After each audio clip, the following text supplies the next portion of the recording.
The Tommy Boyd Breakfast Show. On Original 106. Peter O'Sullivan, who remembers Peter O'Sullivan? He's still around. He's 90 today. He's the commentator, isn't he? Oh, right, Fantastic guy. I mean, a real god. And when he was commentating, he used a pair of binoculars, okay, that had been salvaged from a German U-boat. They weighed 16 pounds. And he had them on an industrial tripod. They were that good. Wow. And now he goes up even further in my estimation, this man, Peter O'Sullivan, who is just the dogs. Yeah. He really is. A great gambler, a great judge of horse flesh, a great womanizer. He still has girlfriends. I'll tell you who he's like. He's like a real-life David Niven in the Pink Panther things. He's smooth. And he's 90 today. He's 90 and he's fine on it. When he goes horse racing, he always has exactly the same lunch. Yeah. Which is smoked salmon, the dressed crab, followed by black coffee. Nice. Classy, yeah. Smoked salmon followed by the dressed crab. He sounds smooth. He does. Black coffee. He no longer has a small cigar. Okay. But yeah, binoculars. And men, we all like our binoculars. I've got a pair. I cherish them. I take them racing. I sometimes take them if we go down to the sea. And I don't know why. What am I going to look at? Mind you, they were quite useful when we were on holiday in Spain one time. And we were quite high up and we were looking down over a little bay where quite a few Germans moored their yachts. Oh, right. Because they do an awful lot of nudism, Germans, don't they? They do on the continent generally, don't they? They do. Europe and and the men are not ashamed of their bellies. That's the thing. It's not the women, it's the men, Their isn't emaciated buttocks. Yeah. Their little bits. Let's not go round to the front side, eh? No, but so often, you see, they were Germans who'd done quite well, and so they could afford a yacht or a motor cruiser, and therefore they were on their second Fraulein. So the binoculars there were... Well, I don't know. Does that make me a Well, were you looking at the men or the women?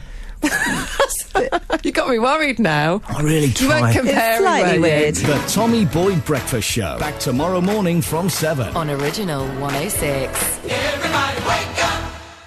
The Tommy Boyd Breakfast Show. On Original 106. And I've got a bone to pick with the Scots, because whenever they get an opportunity, they insult the English by calling us arrogant.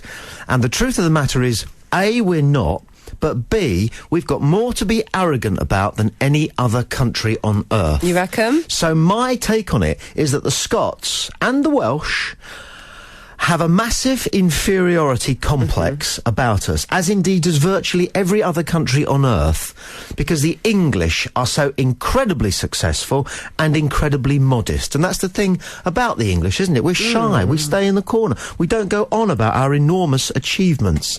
I mean, let's compare just a few, a few of the things that we can boast about, okay? And compare them to what the Scots can boast about. We have the best football league ever.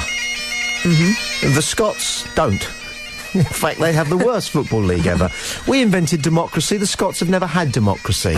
They've never been able to achieve independence. So they don't know what it's like to be able to vote for their own boss, okay? We have the Beatles, the Rolling Stones, Elton John, Bowie, right the way through to Robbie and the Spice Girls, fair enough. And the Scots.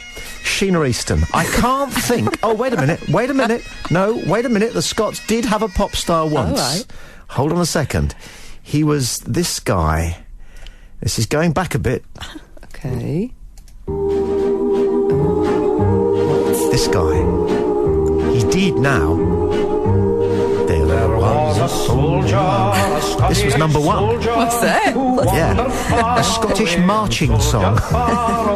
Marvellous. They need a lot of those. With good broad shoulder, he'd fought in the money affray and fought and won. His name was Andy Stewart. Andy Stewart. And he used to decorate our New Year celebrations every year with his little chubby face and his awful music. I know Rod Stewart claims he's Scottish, but he was born in London. He's one of those tragic people who knows that he'll go down better in America if he claims to be Scottish than if he's... Yeah, he's a fake Scot. Oh, there's loads of them, like plastic paddies as well that you get. What else? We have England, we have David Beckham, Ian Botham, Nick Faldo, the greatest European golfer ever, Lewis Hamilton, Lennox Lewis, the world heavyweight boxing champion, Sebastian Coe, arguably the greatest figure in world athletics ever. Yeah. And the Scots, OK, Andy Murray. Oh, he's a miserable so-and-so, And though. way back there was Jackie Stewart. OK, but who else? And what? We have, in England, the biggest and most powerful and most important financial market in the world. And the Scots, they've got their own £20 notes. Sorry. You know? The Scots have the worst health record in Europe, don't they? They have problems with their teeth. You look at their record with cardiac problems and liver problems. And, well, we don't. We might not be the healthiest people in Europe, the English, but the Scots are down there. They are the worst. We had the biggest empire the world has ever known. We ran Africa. We ran America. We ran India, the whole of the subcontinent, and 3/4 of Asia and Australia and New Zealand. That belonged to our great queen. The Scots, what do they own? The Isle of Skye. We invented football, we invented cricket, we invented tennis. England invented rugby, we invented boxing, we even invented table tennis, bless our cotton socks. The Scots, you've got to give them golf. Okay, But yes. what after that? Tossing the caber. The Tommy Boyd Breakfast Show. Back tomorrow morning from 7. On Original 106. The Tommy Boyd Breakfast Show. On Original 106. Did you do the facts of life in biology? Because that was Yes. how were you taught the facts of life? Out of a book. But what was how did it work? What, you mean the sort of graphic detail of the book? I watched a film. I watched a film as yes, well. we watched a film. In Yeah. class, you watched Yes. a film. A film Yeah. of who and what? Doing what? A man and a woman under a duvet. Under a duvet. That's where I've been going wrong. How old were you? What That's where age I've were been going you? wrong all these years. 14. Yes, it's early secondary school. Yeah. Very hairy man as well, I seem to remember. Our biology teacher, Mr. Meredith, by the way, who once put on my report, OK, Graham should pay more attention in class. Graham. Graham? Graham. Why Should pay more attention. How about that? Actually, I'm lying. His name wasn't Mr. Meredith. I don't know why I'm protecting him. He's probably dead now. His name is Mr. West. Twit. But he did the facts of life in a thinly disguised lesson about aphids. And he told us how aphids procreate, which is more or less the same. They have a penis and a vagina. Okay. And so he told us that's how aphids do it. Right. And it was about halfway through his dictation that we all looked at each other sideways on the benches and went, it's our sex education lesson disguised as bugs. Okay. That's quite clever. It is. I went out with a ladybird for 3 weeks afterwards. Fingers crossed, I couldn't see if hers were. She occasionally looked a bit alarmed.